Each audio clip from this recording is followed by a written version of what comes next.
if you were out in the forest, let's say there's a group of people in the middle of the Amazon. They've never run across anything in the modern civilization, and they run across a new Tesla truck.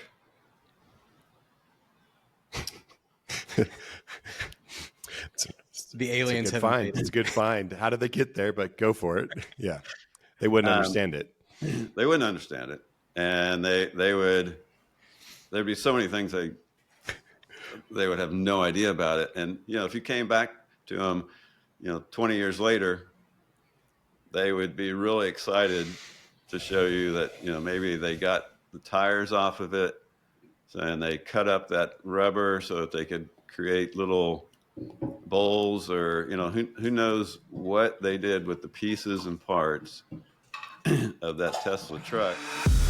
Welcome to the On the Path podcast, a conversation on navigating life. Join Chris Coker and Colin Creech as they have honest conversations with fellow travelers on the path. In each episode, they explore the physical, mental, and spiritual health aspects of the whole self, striving for personal accountability and a strong community.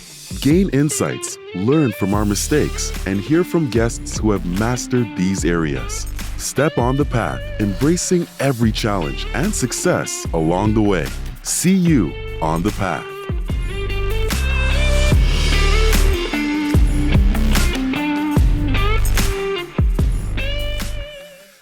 And we're back. Bill, thanks for being our first repeat guest, but also our first official guest of 2025. It's an honor to have you back on the path. I'm excited to be here. After I was on, I followed you guys and listened to what you had going on for the rest of that first season, if that's what you're calling it, or the rest of 2024. And it was very enjoyable to kind of follow with you on the path and see where you're going and hear the wrap up for the year. So it's great to be here, kick off 2025 with you. We're excited to have you on, Chris. I know you're pumped. We've had so many conversations offline, and this is our first long form podcast. And right before we were about to start, we almost forgot about the icebreaker question, but we've got one. I would say it's decent. Hard to put an icebreaker question together super quick, but Bill, if you could describe your journey so far in life, what one metaphor would it be and why? I don't know. I don't know why this came to mind, but the metaphor would be walking on a path. Well played. Well played. For all the reasons that you guys have talked about and that we'll talk about today. I mean, it's that's really how I would describe it. So you guys named your podcast perfectly. That is what life is about, and the journey that you're on. So that's been what my life has been about as well. Yep. Yeah, I think that's perfect. And I appreciate the tee up because I wasn't sure what you were going to say. So I'll take the tee up. And I think, so in the spirit of like paths are winding and there's so much that can happen and change. There's left turns here. You can't see around the bend over there. And that was partly why for everybody listening, that's why we said at the end of 2024, we really, we focused on that definition of the path, and we really went deep on the whole self philosophy, and we're having these really deep and meaningful conversations, and we wanted to create a little bit of extra space in the conversation. So Bill, as Colin said, just wanted to say thank you, one, for being the first guest of the year, but also for being the first guest that's gonna stick around in the seat a little bit longer. I think it's gonna be really good. And I just remember the first conversation we had with you, thinking about these 3 or 4 other deep questions that we would have been able to unpack, or that I was wanting to unpack. And Colin and I just have a sneaking suspicion that the listeners out there would as well. So it's really excited to just dive right into it today and get started. Excellent. Let's do it. So for a little bit of setup, as we were reflecting last year, we were really feeling good about our whole self philosophy. We obviously refined it at the end of the year. And our first episode this year, we brought that all together. But the purpose of On the Path podcast and our whole self philosophy these are the 5 things: physical, mental, spiritual, strong community. What's the last one? Help me out here. It's 2025. Personal accountability. Yeah. I wasn't holding myself accountable to the 5, but those are the things that Chris and I feel are the most important for staying on the path. And what is the path? Living into your purpose.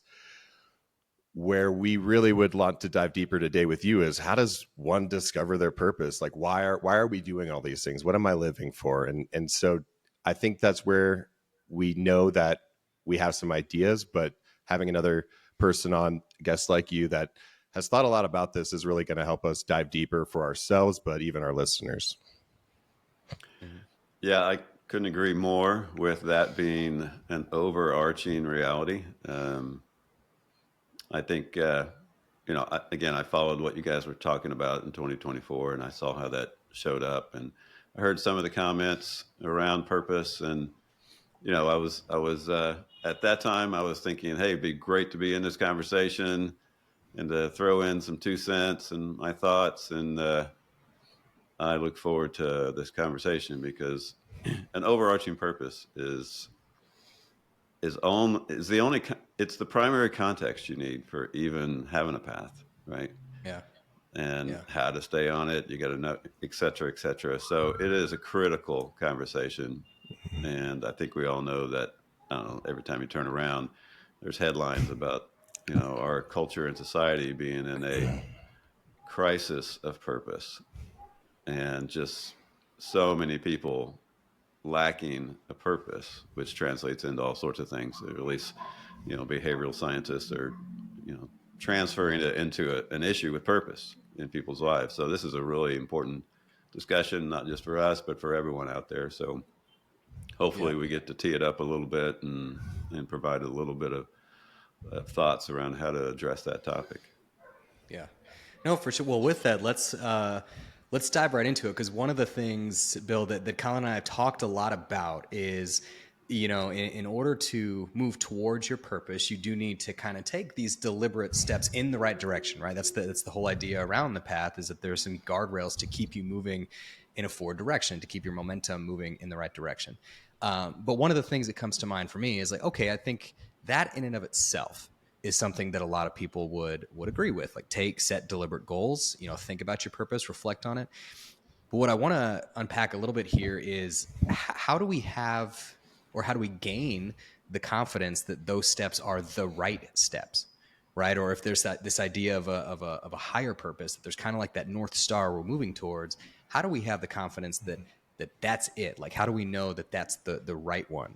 I think is something that a lot of people would benefit from, because I think that's part of the issue, is that they think, oh, maybe this is my purpose, but they're not so confident to keep it there. So they change it. And so I wonder, like, how do we build that confidence in knowing that the steps we're taking are the right steps? Yeah. Well, if you don't mind, let me take just make a few overarching comments about purpose. And then, that'll tee up maybe some of the elements of directions we should go to try to understand a little better. So I was thinking about the topic of purpose before we came on, and, what is my definition? There's lots of definitions of it, but what I came up with is the opportunity to live in alignment with the intersection of your ultimate meaning, your ultimate passion, and your ultimate gifting. So if an individual can find that intersection point between what is the ultimate meaning of their life, what is their ultimate passions in life, and what is their giftings, if you find yourself in the sweet spot of those things, then you can wake up with a sense and live with a sense of living within all those things that are not just important to you, but in alignment with how you're uniquely put together. I think a lot of people, if you miss one of those three, then you're not going to feel that sense of fulfillment in your purpose. So those are different discussions, right? Number one, how do you find meaning? What is your ultimate meaning? How do you really go after that? Another one is, your ultimate passion and your love, etc. And the other one, your giftings. Those are three different pursuits to figure out in an individual's life, honestly. And some of them, at least in my life, some of them are established earlier than others. Others takes a little time for you to figure out in order to really be able to create that intersection point between those three things. Bill, do you think these things are correlated? I don't know why this is the first one that popped in my head, but just as an example, right? If I was really passionate about, computer coding, would I then also be gifted at it? Because I guess where my head goes is, well, if I'm passionate about it, I must be practicing it a lot and it's becoming better. Like, do you think there's a correlation there? Or are you really referring to just natural gifts and taking advantage of the momentum that those might bring? Or maybe even, are you saying what we're gifting to the world? I heard it I could think of it a few different ways, Chris, to your point. Yeah. Yeah, no, I was thinking of, if somebody's passionate about something and they find meaning in it, but they have no gifts at it, they're going to be frustrated. Yeah. All right. They're just going to live in frustration, and they're going to say, what's the use? I mean, I can't even move forward in this thing because I'm no good at it or whatever. Now you can work hard and you can get better. But if someone's passion and meaning in life is music, so they want to go be a star vocalist, but they can't carry a tune. That's likely, a pretty frustrating a life for them, right? So I think, you don't have to be the most incredible in the world, but you need to be able to, I think, an overlap of those 3 points is an important intersection point. And so, when I think about a conversation like this and talking about purpose, I mentioned before that there's a crisis in purpose right now. I think I'm going to say a phrase, and then we'll have to unpack it throughout it. I think a lot of people think their purpose is what they do in life. If you remember the framework in my book of, the intentional framework, it's got 3 layers. The bottom foundational layer is who you are. And then on top of that, you build the what you are, what roles you can become a part of, et cetera, et cetera. But they're based on who you are, so that, who you are shows through all of those. And then on top of that is the filter of why you are, right? And I think sorting through, I think too many people just focus on the what, and they say, all right, what's my purpose? All right. What that means to a lot of people is, what's that perfect job for me? What job should I be doing? And that is just a slice of purpose, because I personally think you need to be able to carry your purpose into every moment of your life, every conversation you have with somebody, every job that you end up taking on and performing, every crisis you're in, every joy you have, is an opportunity to live out your purpose. So I think more purpose is, and I'm just teasing this out a little bit, it's less about what you do and who you are. It's more about who you are as a So I person. wonder if that's where some of the challenges, when it comes to the kind of the crisis you were talking about, I wonder if that's where some of the challenges come from. Because in your framework, Bill, the who we are, you've got these 3 pillars, right? Of worldview, values, and I think the third one is experiences. Experiences, we'll cover that one last because I think that one's actually a little easier because a lot of times that's just what happens to us, right? And then how do we respond to that? But specifically, like worldview and values, I think that's, well, it's certainly a conversation that people shy away from, right? A lot of folks don't necessarily engage in that as a conversation.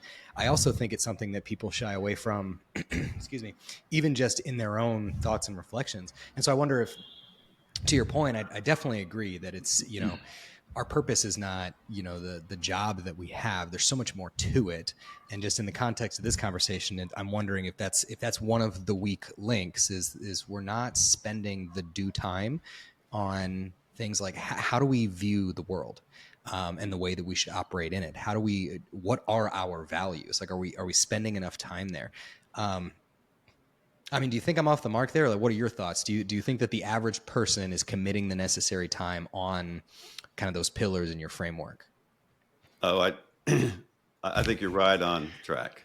And I think the answer to your question is the average person is not committing the time to specifically the worldview. Let me give you one of the things I talk about often when people are looking at purpose is there's a Japanese model called Ikigai. And it's something that's very popular for helping find your purpose. And it has 4 overlapping circles. And they're, one of them is, what does the world need? Right. Mm-hmm. And another one is, what do you love? What is your passion, etc. One of them is, how can you make money, or which one will pay you? Right. And so it's very focused, at least in its framework, of finding the right job. What should you be doing with your life? All right. That fulfills, again, some things that the world needs, what you like, what you're good at, and what you can make money at. And if you even look at that, I try to answer the question, what does the world need? That right there is a worldview question. Yeah. Seriously. I mean, you could say, well, they all need new clothes periodically. Well, that's not that's true, but that's not the kind of meaning that will carry you forward through all of the things that I just mentioned that a purpose should carry you forward through. So when you pulled out the 3 pillars of who you are that are in my framework, worldview being one, and then values, and then experiences, all foundations of the past had cornerstones, right? Mm-hmm. That they laid, that was put as the foundation, and the one stone becomes the one that everything else aligns to, for angles, for direction. It's the core. And I think the worldview component is the cornerstone of the foundation, because if you think about it, I even believe that the worldview you have will determine what your values are, as you continue to build out your foundation. And the worldview you have will probably determine what some of the experiences are that you invest in and pursue to continue to build out who you are.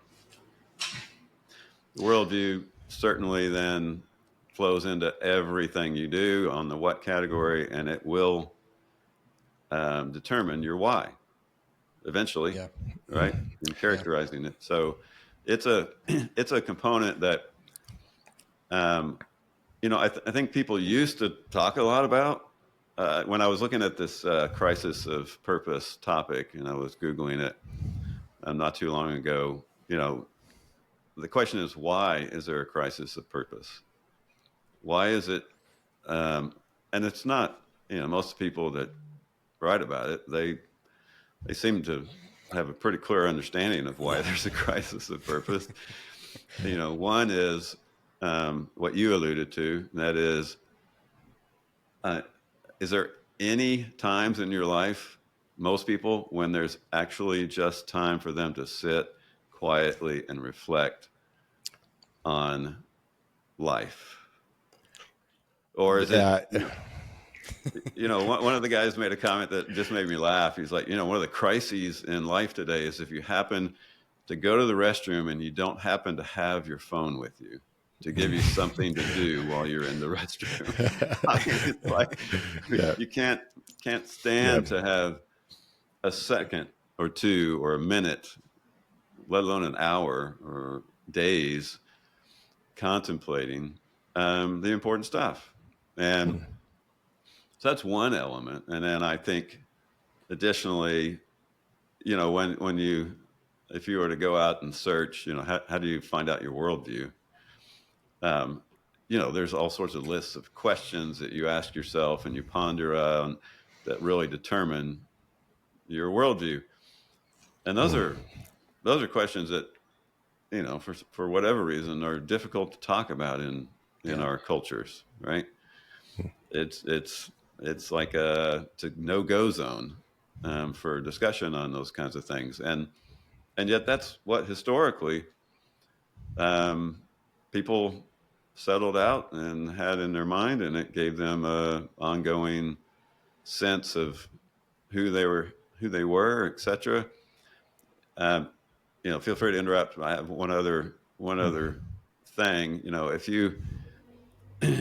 If you were out in the forest, let's say there's a group of people in the middle of the Amazon. They've never run across anything in the modern civilization, and they run across a new Tesla truck.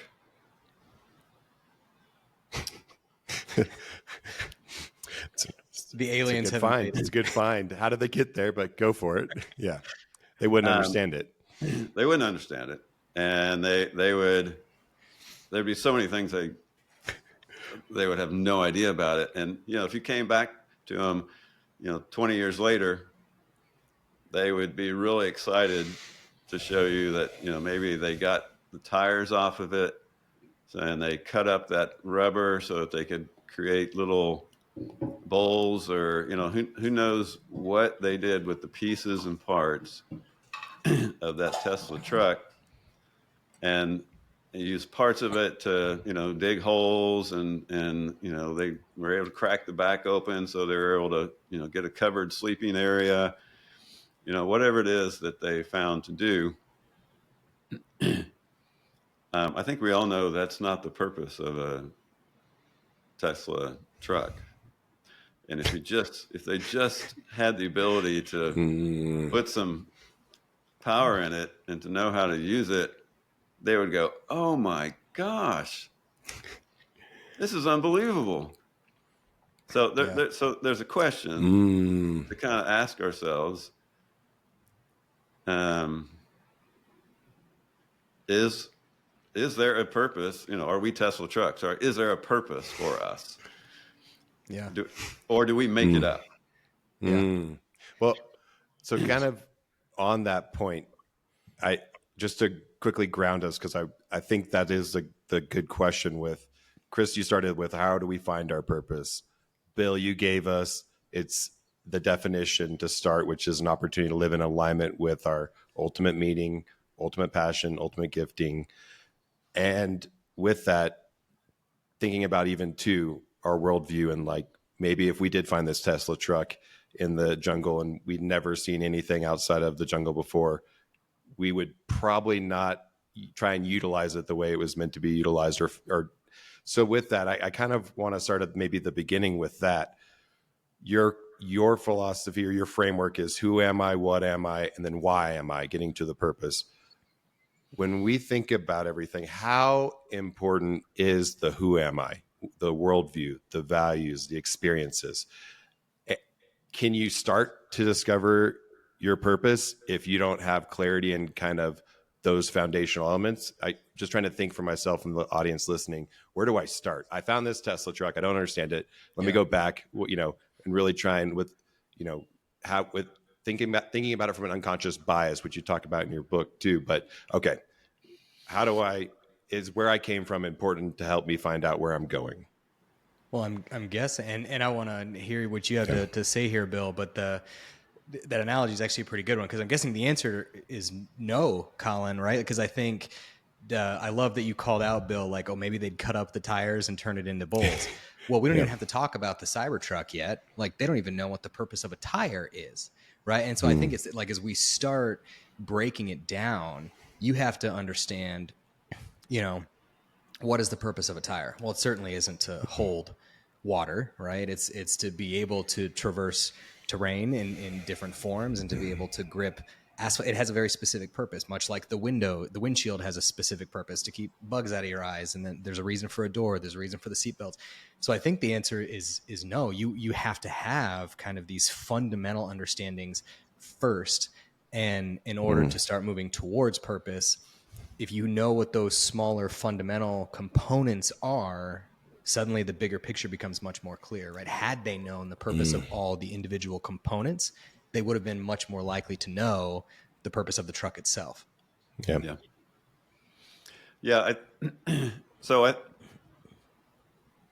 You know, there's, like I said, there's lots of questions that people say should be answered for a person to be able to really sort through their worldview. Because, Colin, worldview will determine how you look at everything.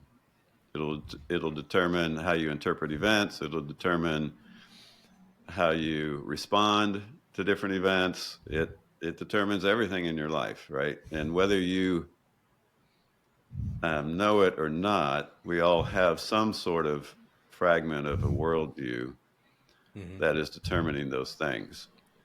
and because it's so important, it you know, my belief is it should be something that you think about, right?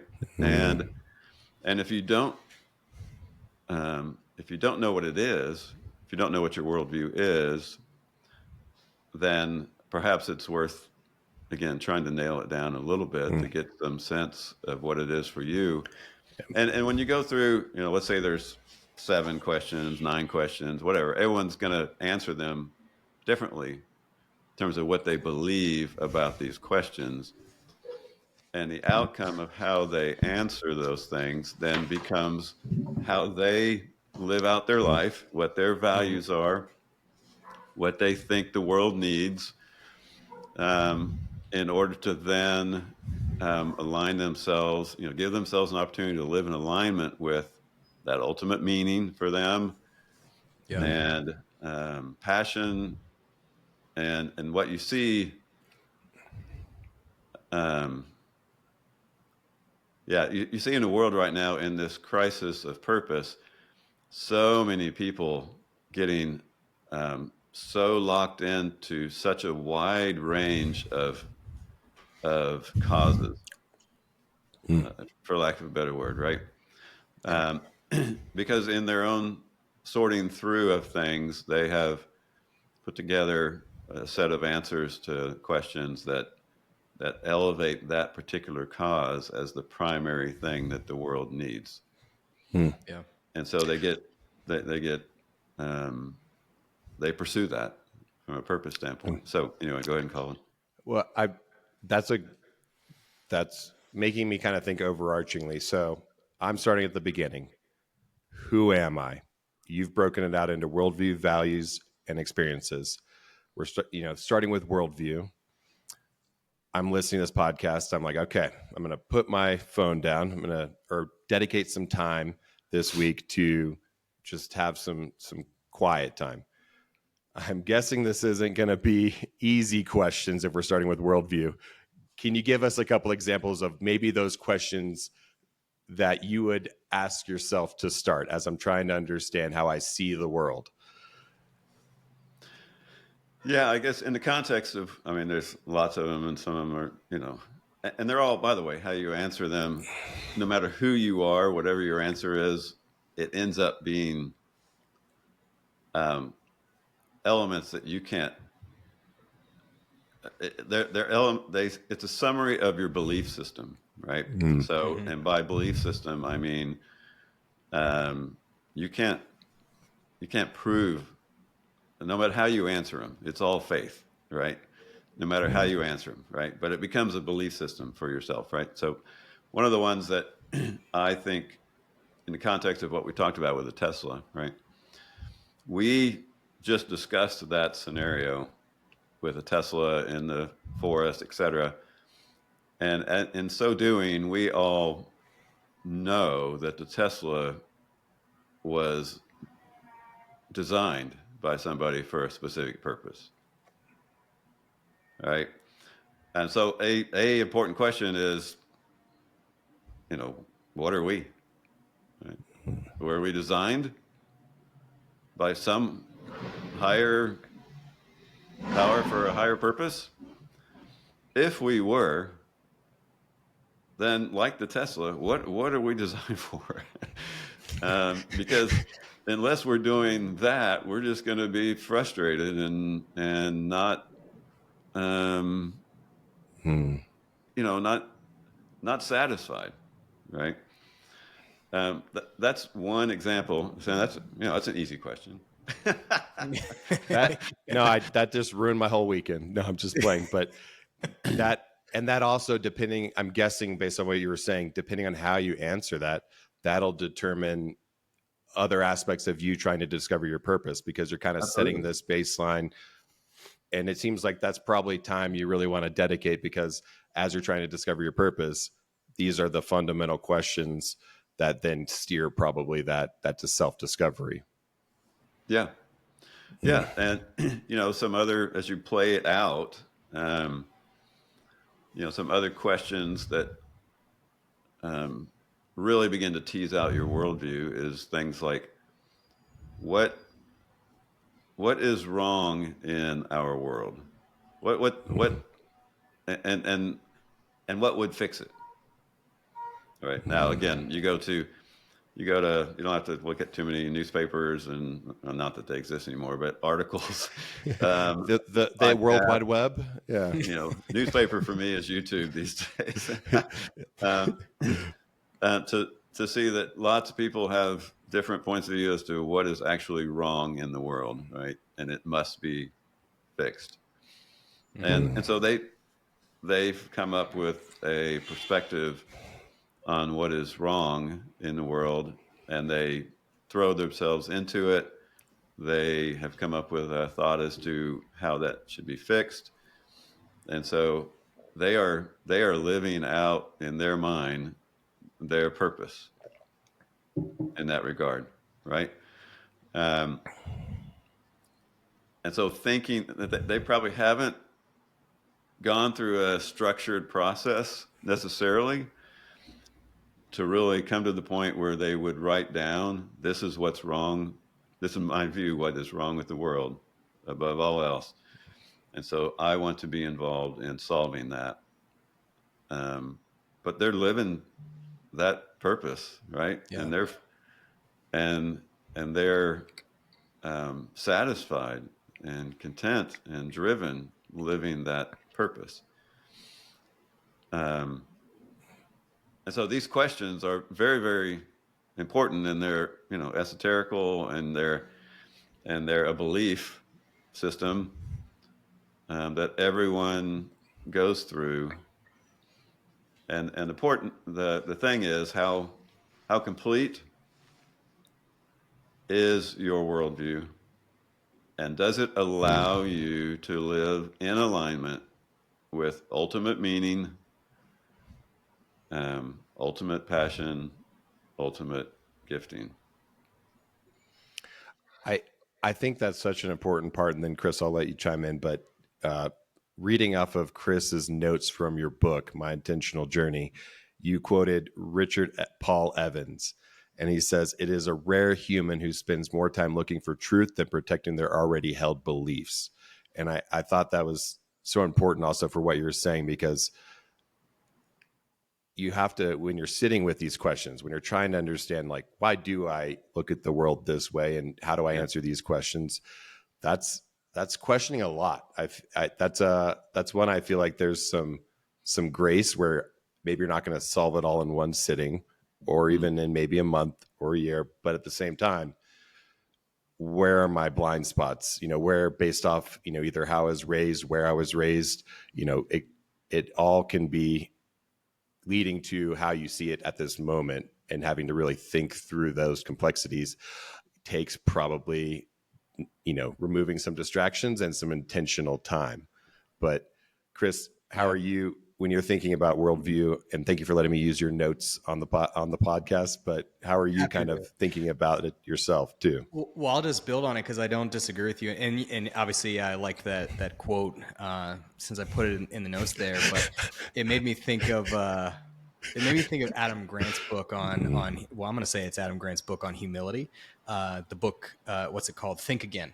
So it's concept of rethinking. And one of the things that I want to call out here, Colin, is that it also takes diligence. Like, it doesn't just take courage and reflection to think these things through, but it also takes diligence because beliefs can become outdated, right? Based on how we continue to grow. And as we continue to reflect and we think about our worldview, old held beliefs might need to be reassessed and reevaluated. Opinions that we once held might change over time. And so I think part of what I would call out here is diligence. This isn't like a one and done. Like you gotta sit down with these things pretty consistently in order to continue to grow. Something that I've done in my life, it might have been you, Colin. At this point, I've been at it now for so many years. But journaling, I have literally sitting right here on my desk. I don't know why, but I love the leather bound. This one is from my folks recently. You like leather bound books, Chris?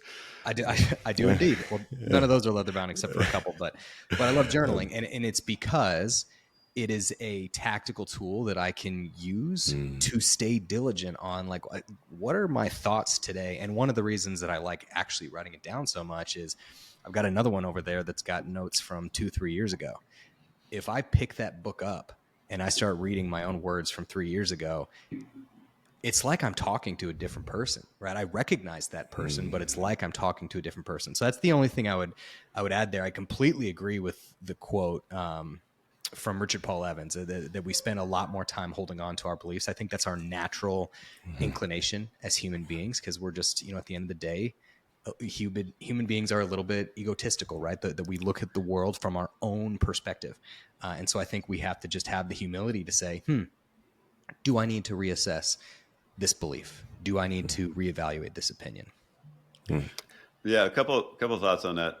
I read somewhere, and I think it's true, that most people have kind of settled into a worldview by around age 26.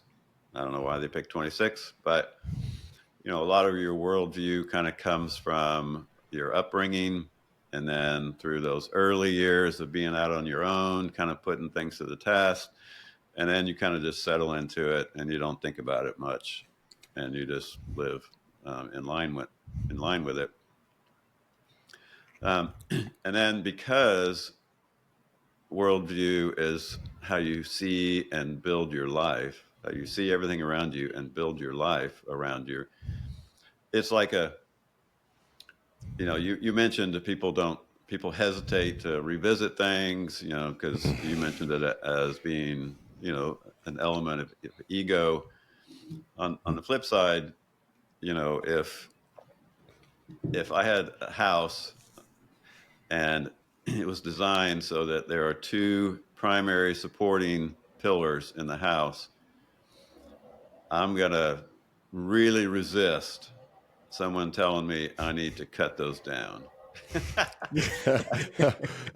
That makes sense. I would understand your resentment towards or resisting it. Yeah, not necessarily because I'm egotistical in that regard, but because I know, oh my gosh, that changes everything. All right, if I take that out, everything in my life changes. And people really sometimes go through that as a result of crisis, right? Yeah. They find themselves completely having to dismantle what they thought was a belief system in a time of crisis. And so and yet I would say that as people have settled in at age 26, a couple things need to always be true, that you're always reassessing those things, because in a lot of people's elements of their worldview, it was just given to them, and they don't really believe it, right? Yeah. They just live in alignment with it because it was given to them by somebody else. Somebody told them this is what's important, and this is, what their purpose is, and they just go off and live it. And after a while, if they don't believe it, they're going to start to see that, and it's going to begin to crumble. So it's good to test and to validate and to either strengthen it, right, with that testing process, recommit to your belief system, or say, I'm going to change that. I think I need to look into that a little bit more. You just don't change things flippantly, because so much of your life is built around it, unless you're ready for that big of a change. But constantly assessing it to feel good about it, because the last thing you want to find yourself in is a crisis where at that point you realize your worldview can't hold you up. It just doesn't. it just doesn't meet the moment at that point in time. So I do think most people just are given their worldview. They never think about it. They just start living it, and then things start to crumble along the way, and they never really settled into a belief system. And it's something to spend lots of reflection on, not just reflection, but I find that various books will challenge me on different things, and tweak my thoughts of a worldview, or reinforce it, or give me another reason to, boy, I had no idea it was truer or more real than I thought. Right. And so you can use different inputs and conversations with people and experiences in life, to either, further develop it or tweak it or whatever. So hence the experiences side of the foundational component. But again, your values oftentimes come out of living what you think your purpose and your meaning in life is, right?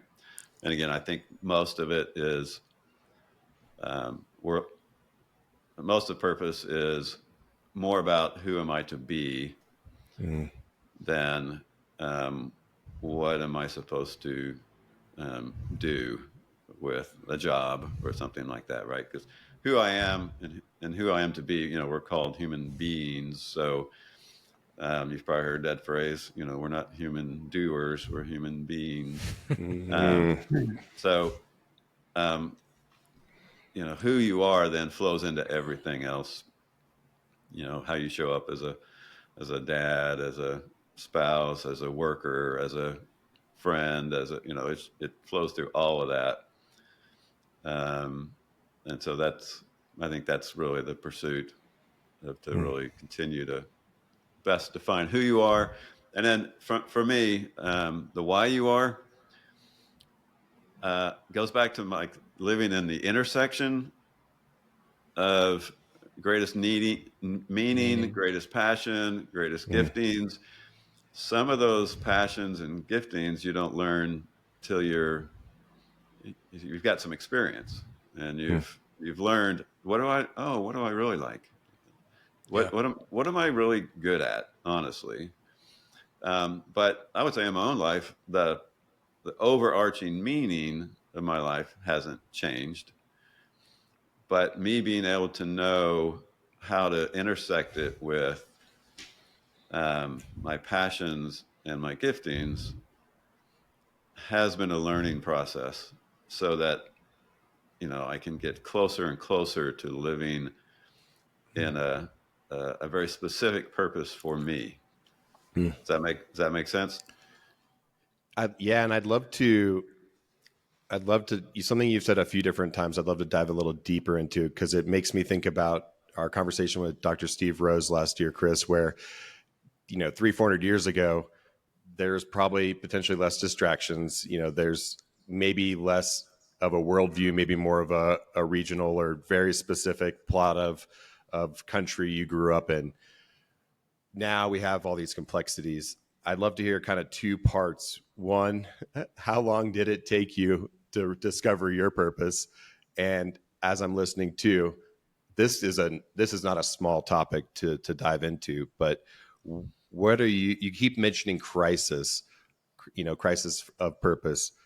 What do you believe is also kind of driving that? I think it maybe help with our awareness as well of if we're feeling like this is overwhelming, maybe feeling a little bit of a crisis too, like taking a step back to understand your experience with this, but also maybe why you think there is a crisis ongoing right now for people to discover purpose. Because I have my thoughts in the modern era, but I'd love to hear it from you. Yeah, I guess we already talked about one thing, so distractions, right? And but the other thing is, we alluded to the fact that these questions are kind of off limits to talk about, in polite circles, right? Because everybody starts to say, whoa, that starts to sound like something, that you can't see or touch. That's like for some people, they might say that starts to sound like religion. I would say it's really about beliefs, right? Religion just kind of groups people together that have common beliefs. But it's more about beliefs and belief systems, and those things have obviously, kind of new for our culture and society in the last 100 years or so for the existence of anything spiritual, for lack of a better word, to even be considered not real. I mean, everybody, for millennium, that was everyone lived in that world and found their meaning in that world, et cetera. And now we've taken that out of the conversation. And so, I would say, so when you get, let's say, let me go back. You asked how long did it take for me to find my purpose.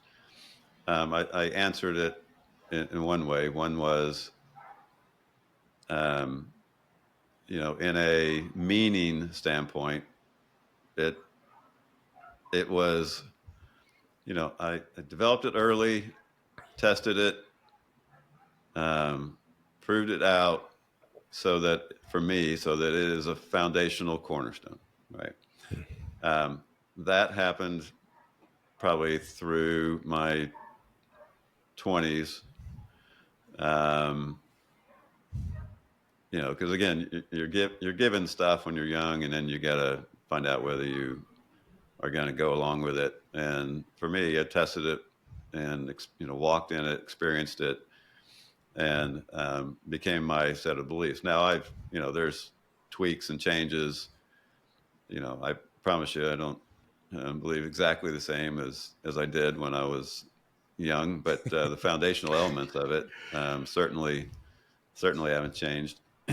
But again, back to my other comment, it took a while to know myself well enough to know, how do I then, with that as my meaning, how do I then overlay it with my passion and my giftings so that I'm not just frustrated in life, not able to satisfy my meaning because I haven't aligned it with what I care about and what I think I can do and accomplish. So that took a while. That, probably not till my 40s, late 40s.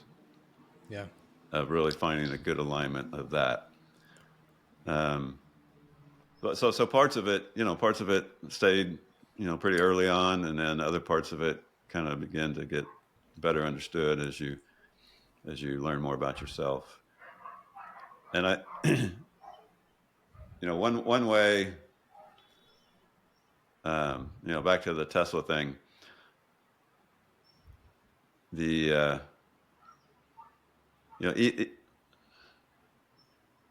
let's see, how do I say this? If something's designed, it comes usually with instructions. All right. It comes with something that says, oh, by the way, here's what this is for. Right. And so, if you believe that, then it's a pretty short path to say, someone gives you a hammer for Christmas or whatever, and you've never seen a hammer before, but it's got pictures on the outside that shows you hitting something with it, right? Just get much more simple to understand than the Tesla for this example. Yeah. Hammer. Yeah. Got it. Yeah. Yeah, and so you get a jump start. You're like, great, I know how to use this. Versus someone just dropping a hammer in your lap and you go, what's this for? Am I supposed to eat with it? Am I supposed to dig a hole with it? Do I use it to climb a mountain? What do I do? No, oh, here we go. Oh, that's what I'm supposed to. All right. You can get there pretty fast depending on how you answer some of the worldview questions. If also depending on how you answer the worldview questions, it could take a long time to figure it out. If you really have no idea what you are and who you're supposed to be, then I'm not sure you can ever figure it out. Yeah. You can find a way to use a hammer, but you may be frustrated because it's not really what it was really designed for. So, yeah. But anyway, let me ask you, Bill. I think so. This is, I think let's pull it into, I think a tangible example. I know a lot of our listeners are, like Colin and I are still kind of right smack dab in the middle of careers. A lot of listeners, same thing. They're right in the middle of careers. So let's just play through a scenario where somebody actually is like feeling pretty confident that they have that cornerstone identified, that they're really feeling pretty good about that. But we all, we live in the world we live in. We'll say, here in the US, right, there's folks that we have to have jobs, right? We have to have a roof over our head. We have to be able to provide. So how important is it that, because, life is going to happen, and we're not always in complete control of exactly what maybe we think we're passionate about when it pertains to, having a job in a particular moment. So I'm kind of curious, like over the course of your life and the course of your career, how did you try to make sure that sometimes the realities and the responsibilities of just, being a contributing member of the society in which we live, how do you keep that as closely aligned to your purpose as you can? And I'll just say, I'm not talking about anybody other than myself, but if I think about the career that I've had up to now, I would say there's probably been a job or two along the way that wasn't like perfectly aligned with what I think my broader purpose is, but I'm married, I have kids, and I have a family that I have to provide for. So for the listeners that are hearing this conversation, they're like, okay, I get it. I hear you. But then the reality of life kind of, slaps them on the head. How do you navigate that in conjunction with reflecting on our purpose and our meaning? Yeah. What came to mind was the book, The Man's Search for Meaning, and the quote that, you can live through any what if you've got the right why. Yeah. Yep. I think it's something like that, right? Yeah. So the message of that would be, if you have your meaning, then you can live it out. If it's the right meaning, you can live it out anywhere, in anything. Even a crummy job. Depends on what your meaning is, right? And what your but even having said that, I mean, that doesn't mean you don't keep trying to align your passions and your giftings with that meaning. But in the midst of it, you don't want to, it's like people, I spend time coaching people sometimes about, their career decisions and et cetera, and what should they do with their job. And one of the things I encourage to step back on is to look at all the rest of the parts of their life, right? And what are they, how does it all come together? Because, if you change that, then all these change. What would be the implications of that? In order to look at a broader picture, right? Of of life. And I think that's the way you think about it. Yeah. I've had jobs and roles where I worked at before that I did not like at all, but there was value, and I was able to live out a sense of my meaning in that during that time as well. And so it really becomes, how do you change your mindset on that particular circumstance, just like Man's Search for Meaning book. Yeah. But that requires you to have a meaning that surpasses all of those other what's in your life, all those other Yeah. elements. Um, and there's lots of stories of people who have had tragic injuries and are quadriplegics and still are filled with meaning and living their life with purpose, right? And boy, that's a picture of someone that's really got their purpose figured out, right? Yeah. And it rises above all of the other things that we think are needed to go out and live our purpose. So that goes back to how strong is the cornerstone? How much does your worldview and your purpose actually allow you to have purpose during every moment of your life, every interaction, every conversation, and what a great place to be. And that's why I say it's more about who you are and who you are to be as a person than what it is you are doing. If purpose is found in what you are doing, then that doing can always be taken away from you, and you will find yourself in a crisis of purpose. A lot of people who work, and then they retire, Sports professionals. and they got nothing. Yeah. I loved how you're talking about, when you're coaching people, you kind of like, okay, let's take a step back, look at, all the other things going on in their life or activities. As we're thinking through this, I'm loving the North Star for purpose being the opportunity to live in alignment with your ultimate meaning, ultimate passion, ultimate gifting. And then we just talked a lot about, which is great to hear your own experience when we think about, okay, let's start at the bottom. Who am I? There's what I'm born with. There's my worldview. There's my values. There's my experiences. And then let's say we're now going to the next part, which is, what am I? I'm using your framework. I remember it was a long, long, long time ago, but you helped me on my iPad. You're like, okay, let's put it all into these buckets. It was chaos. And I kept trying to justify that, no, this all makes sense. This all has connectivity. And then fast forward to this episode, it's simplified a lot. There's still maybe some things I can think through more in my life when I'm talking about what am I, like, what am I doing? But as for everyone listening, how do you break out that next part? So we've got who am I, what I'm born with, worldview, values, experiences. Now I'm going to the next part as I'm trying to discover my purpose. And to Chris, to your point, okay, the things, this next step of my job maybe, or is it my family? Can you help us break down that next part of those different, aspects of what am I? The thing that came to mind is what a luxury we live in today's nation, society, where we can actually have any sort of input on what we are. Yeah. Yeah. I mean, through most of time in history, you didn't have any of those opportunities to determine that. Yeah.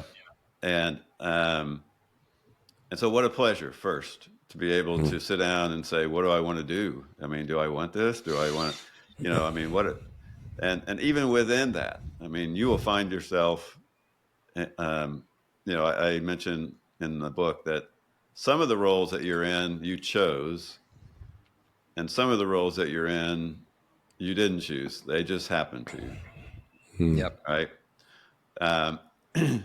And so, but irregardless of that, how do you live out who you are, and perform those. And as a result, perform those what's to the best of your ability, with a set of intents, and again with your why and your who being a key components of how you determine what success is in those areas, right?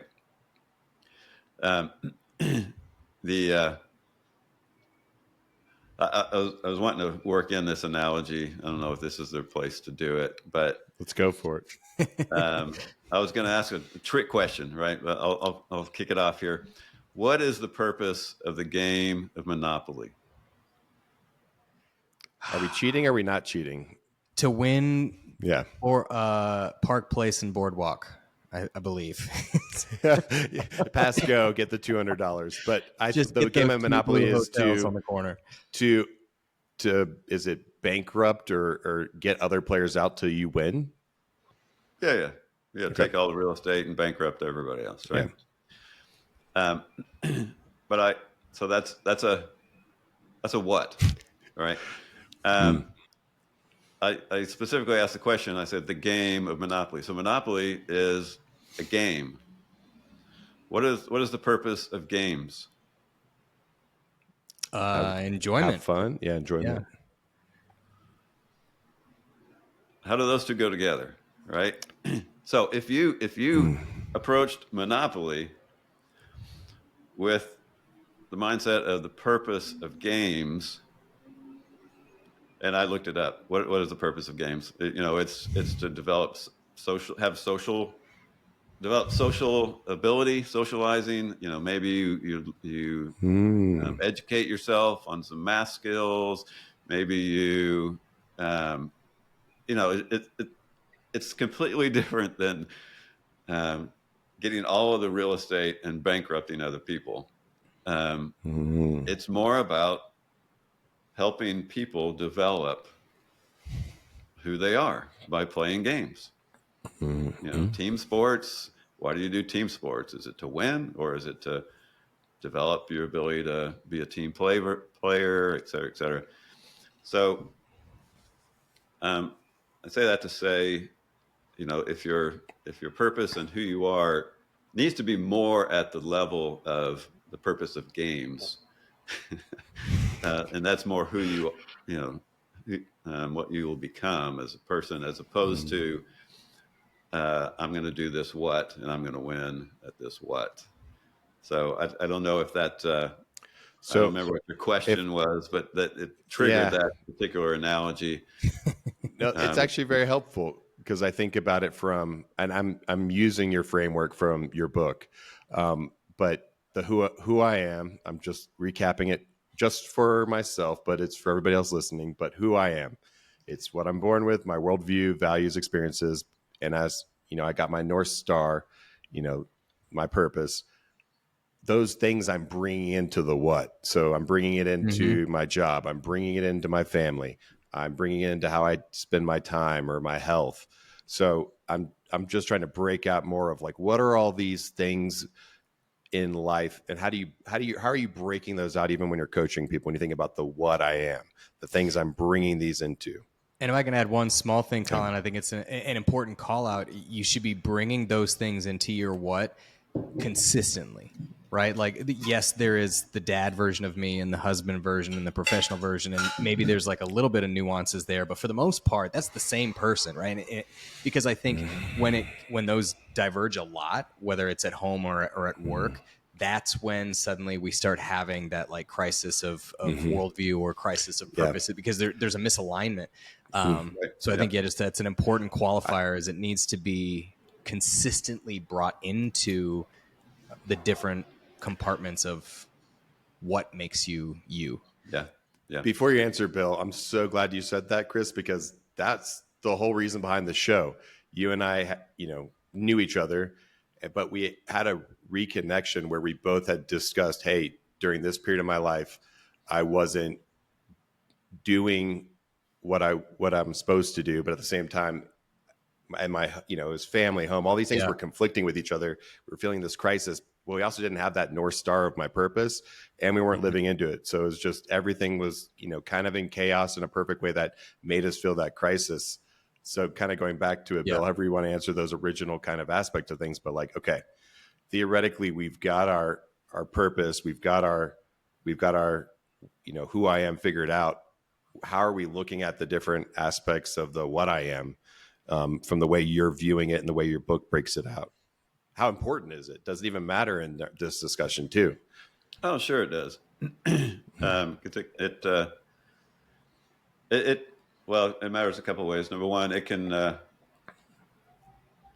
uncover for you whether or not you have a holistic purpose, right? If you find yourself, I do when I talk with people, I do a base assessment, right? And even if they want to get together and just talk about work, I have them do a base assessment about all parts of the framework, rate themselves on where they think they're at, and do they have a definition of what they want in all parts of the framework. Because if you go messing with one of them, and that's all you focus on, it's sort of like what a doctor ought to do, right?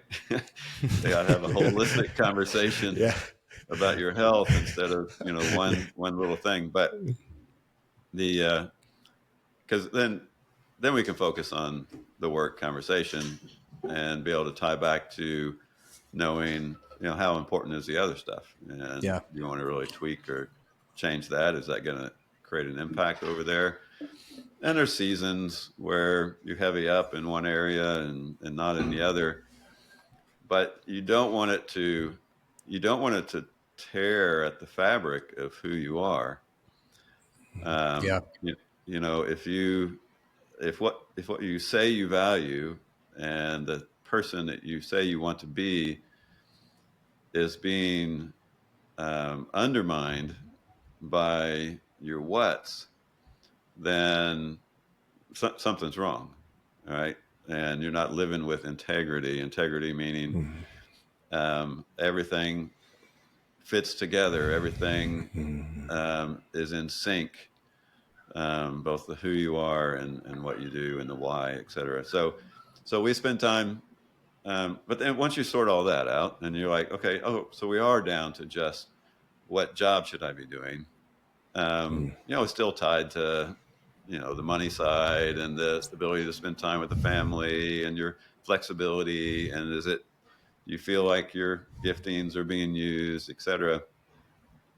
But if it becomes the overarching purpose of your life, then I would typically try to push people back into a broader view of what the purpose of their life is, and just that. Yeah. Right.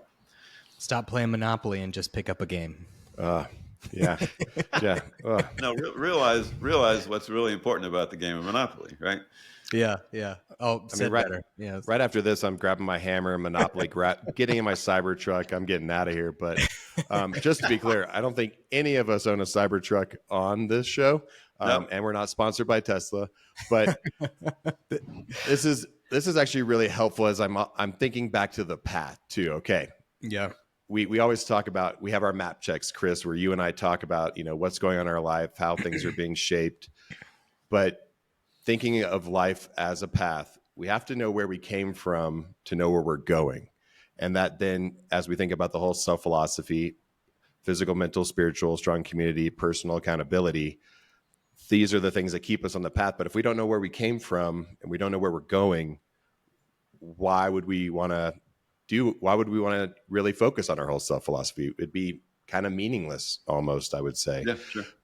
It's really interesting to think about, what I'm doing at this point in my life, because it can be really hard. But to your Viktor Frankl book, if we've found our highest level purpose, you can do anything, and I think that book, Man's Search for Meaning, is such a great example because, as a clinician in the Holocaust, in a concentration camp, going through those experiences, for him, the why was just so instrumental, the why being my purpose or his purpose. Mhm. So it almost seems like if you really take the time to think about who I am, that helps you discover your purpose, which as you defined as how to the opportunity to live in alignment with ultimate meaning, ultimate passion, ultimate gifting. So everything goes back to on the path where I came from, the who I am. And it's great to hear your experience, because I asked you, I think a few weeks ago, a similar question, because I'm 34. Am I behind? Should I have thought about this 15 years ago? Like how is this all work out? And I'm sure it differs depending on the person, but when I go back to your framework, I go back to the path, you got to know where you're coming from to know where you're going. And I don't have a question with that. I'm just thinking out loud of how this all fits together. And it's making a lot of sense about how important it is to take that time to think about those questions you started with worldview. What are we? And these are not, maybe it's simple for people, but it's not something that you can do with the phone in the bathroom, or, filling your entire day. So then when you go to sleep, that's the only quiet time you have in your life. Yeah. Yeah, I think absolutely. we have to give ourselves grace too, to say, like if you ask me today, what is the meaning of my life? What is my purpose? I'll give you confidently what I think a good answer is, but then you're going to ask me tomorrow, it might be a little different. And then you're going to ask me 2 days later, it's a little bit different from there too. Now, to Bill's comments before, fundamentally it is the same, but I'm going to answer it a different way. And I think one of the things, Colin, that maybe gets people hung up, especially, you mentioned you're 34, right? So you're kind of in the middle of the career, just you're still in build mode, and it gets intimidating to say like, oh man, I don't have this perfect cookie cutter answer. I'm realizing you never are. It's never gonna be exactly this perfect cookie cutter answer. It's an extremely complex idea of like, it's literally like, what is the meaning of my life? So I think we also have to kind of approach this with a little grace that, look, I'm confident that I know what that cornerstone looks like. And at this season of my life, I might give you one answer, but a few years later, it might be a little different. But fundamentally, it's staying the same. Yeah, absolutely. I just just had a picture of another analogy back to the hammer. I like your comment that the meaning or the purpose it changes a little bit over time, at least how you describe it, right? Mm-hmm. I would imagine, I had a picture of giving maybe a 4-year-old grandson of mine a hammer. Back to that hammer. Their ability to live in the purpose of that hammer at 4 is much different than their eventual ability to live in the purpose of that hammer at 24. You know what I mean? Their ability to swing it, to hit the nail, to really get the value and the benefit out of it. And so it didn't change the purpose of the hammer in that particular case, but boy, did it grow over time when you really understood how to use it and where to use it and where not to use it. And I think in our life it's the same thing. I would say my um, overarching purpose has not changed, but my awareness of it and how to live it and where to live it, and again the depth of that awareness has dramatically changed over the years, right? If that makes sense, right? So even that, I mentioned. So I encourage people to write down their why, right? And when I never wrote it down personally. My wife and I did it together. I don't know, about 8 years ago or something, so that we would have one. And so the first question was, I grew up in corporate stuff, and they all have their clauses and their purpose statements, and there's and then you try to create one for your sub organization, blah blah blah. And the first difficult question is, what format do you use? I mean, how many is it? And I found one that was really that made the most sense, and I think aligns with what we're talking about, and that is, a purpose.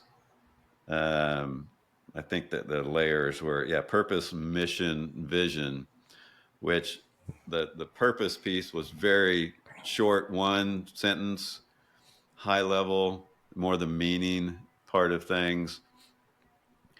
Um, the and then as you get lower into the mission and the vision, it became more me-ish, more how am I going to use that purpose in my life, more actionable. Yeah. You know what I'm saying? It's like, I can see that. And now that ties to stuff we're involved in and actually doing. But the purpose is the starting point, sort of like the games, purpose of games is this. Great. What game should I be playing to live out that purpose, right? So there's, but it starts with a very high level overarching thing that for me, and can be my purpose walking into any scenario, any conversation, any job, anything, because it's more about who am I to be in that context or in any context. I'd love to ask you a question, because this is really the way you're breaking it out. If you make your own, either individually or with your significant other, purpose is the highest level. If I'm thinking about this on a slide, and then underneath it's the mission, and then everything vision is like the breakouts. Is this something that helps you and your wife where you spend your time? Is it kind of something that helps you with, like, should we say yes to this or should we say no to this, when you're thinking about different ways you could spend time in your life, whether it's work, whether it's playing games, or whether it's going and looking at Cybertrucks in the jungle? I would love to go look at Cybertrucks in the jungle. It definitely serves that purpose, Colin, because it, as you move down the line, I mean, because everyone's got more things coming their way, and there's so many causes out in the world, and so many opportunities to be a part of different things, and you can't do it all. And if you find yourself, some people get so busy doing something because a friend of theirs asked them to participate in this, and they're over there doing that, and they're like, why am I doing this? I mean, I don't, this has no value or it doesn't align with my meaning. It's not what I enjoy doing. Maybe I'm gifted at it, but so yes, we use that to be able to, if someone says, hey, got this great opportunity, here's a cause in the world or whatever, like that is a great opportunity. I'm glad there's lots of things that are needed in the world. That's not our focus.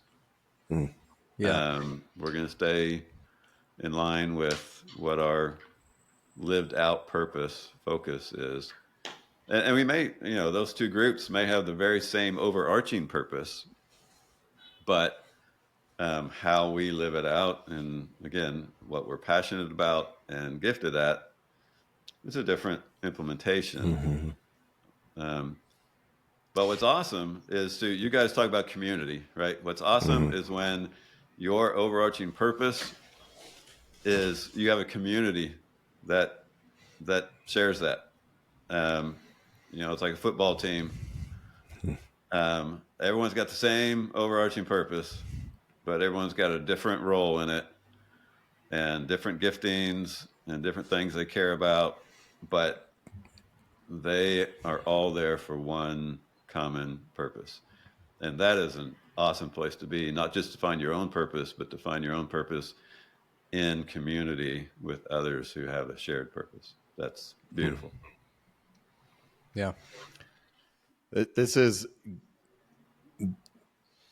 I'm so glad, Chris, we've adjusted our format this year, because it's safe to say we know a lot more of how we can go about discovering our purpose and how it can add value to our life. But also, it's not something you solve in a podcast. It's not something that it takes that being intentional and spending the time and thinking over these concepts and just going back to even, who am I or worldview, like what are we?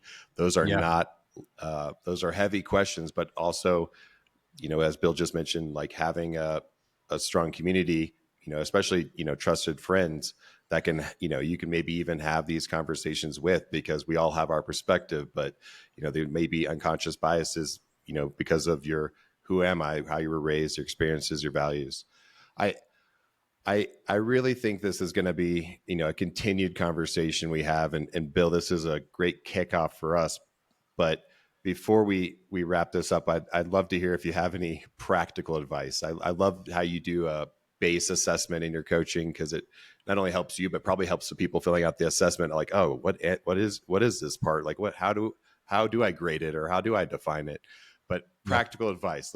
We had a lot of good Tesla Monopoly Hammer discussions, but okay, I'm just starting out. I've never even thought about my purpose. Where do I begin? Just give me a few simple ways you would recommend I begin if I'm just starting out thinking about my purpose. Well, again, I would encourage people to focus on the foundation of who they are, right? So that would mean, we talked about worldview. I've Googled how to find out your worldview, right? And there's lots of different points of view out there on it, but the ones to look for are the ones that have a set of questions you ask yourself and to come up with answers on. And they're deep. The deeper, the better. So I would say go do that. And if you don't know the answer to those questions, you don't know what your worldview is on those things, or you have a gut reaction, but it's not something that you really know that you believe.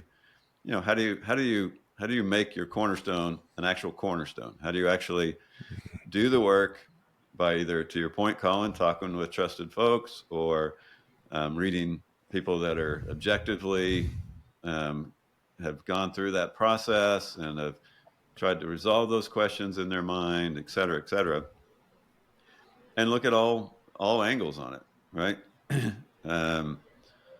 And settle in on what your worldview is, and then I would say go through the effort to say, what are my values in life? I mean, who do I want to be in life? What do I say is important to be in life?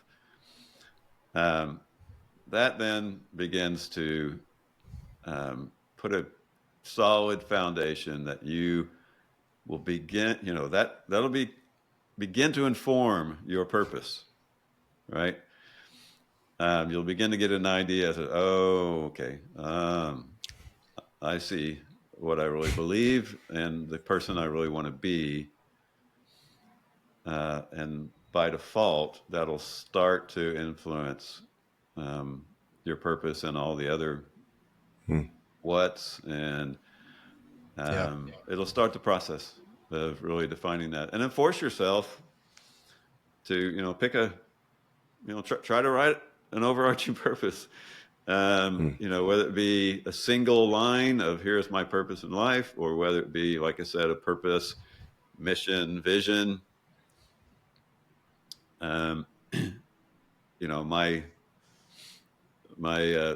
The way that I summarize the purpose, mission, vision is, again, the purpose is your why. It's short and sweet. Why are you alive? And then your mission is, in light of that purpose, who are you going to be? So I will be this kind of person, right? And then in light of that, I will do these things. This is where I'm going to focus my what and my efforts, right? And then that gives context and meaning and purpose to your efforts, because you've gone through that process. to build it up on a foundation. So that's what I would recommend. Those are not easy steps. But again, I would start with the worldview and figure out what you believe. Yeah. And I guess a bonus challenge for everybody is, I agree with everything you just said, Bill. And the one addition I would make is, like, if you're comfortable with it, say it out loud, right? And I don't mean like profess it to a mirror, but is there someone in your life, a spouse, a friend, a family member? Say it out loud, because it hits way different if you talk about what your values are and you share that with your spouse or a friend. Like, suddenly now that is organic accountability, because you've said it out loud and somebody else knows it. And so if you act in a way that is incongruent to what you've said, then now there's somebody there for you. But then the worldview piece, it's easy to let that those unconscious biases slip in when we're just, like, speaking in the silo that is our own mind, versus if you have a group of friends or family members or confidants that you can kind of engage in conversations with. To your point, Bill, I think it's a good idea to come prepared, like have done some reflection and some questioning for yourself. But then flesh that out. Like, that's part of the reason that I absolutely love the platform of this podcast here is I can come into a conversation thinking I know the answer to a particular topic, or that I at least that I have an answer to a particular topic. But it hits way different when we can have these conversations and flesh it out. So obviously, being co-host of On the Path, where strong community is one of those fundamental pillars, of course, I would want to put that out there. But I really think it's a good challenge for everybody to think about, how can you make sure that you say these things out loud? Because I think that expedites the process of understanding. Yeah. I'm so thankful, Bill, you came on and were our first repeat guest, I would say, or second appearance of Mr. Bill Journey. And if you're not aware, I would recommend checking out his book. I think pretty much everything we're talking about today is in your book, My Intentional Journey. Getting into the front seat of your life.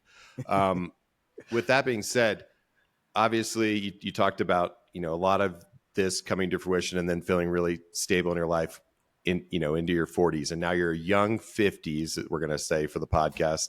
You're 51. What are you working on personally? What is next for you?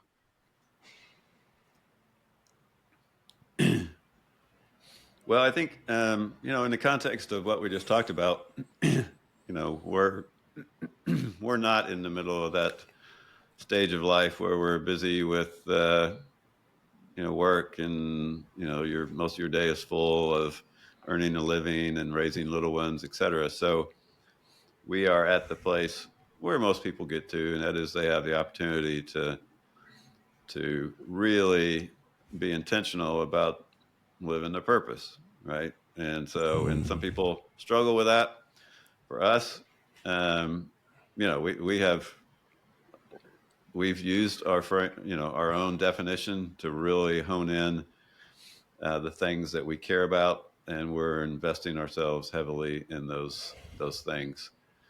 And that looks like a lot of different, all areas of life, right? But and so the goal for us is to just continue to get better and better at living that purpose, so that you feel less and less like you're, forced into some things that are out of step with it, which you can sometimes get to when you're in, the middle of life, and so when other people are telling you what you have to go do and those kinds of things, there is a luxury at some point to be more in control of actually how you create that intersection between meaning, passion, and gifting. So that's where we're trying to stay in our lives. So that's awesome. Bill, it's a pleasure. I know we'll save this one for next time, but one of my favorite parts of your book is that Aristotle characterization of friends. It's really late in the book, and it, for whatever reason, that just has stuck with me.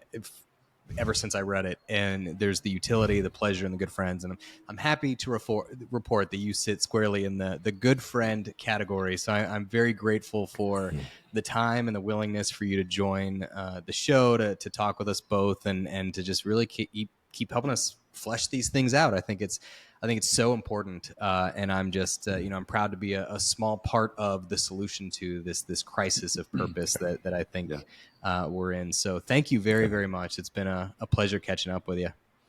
Oh, it's a pleasure for me too. I'd be remiss if I didn't say we are all on the path, right? And it never stops. That's and right. It's a constant process. So happy to share whatever little things I've been able to pick up along the way. And I learned from you guys too. So I appreciate your input into my life. So thank you much. Yeah. No, thank you, Bill. And always giving, more for me to think about, to reflect on. And it's a pleasure. But with that, Chris, I'll see you on the path. See you on the path.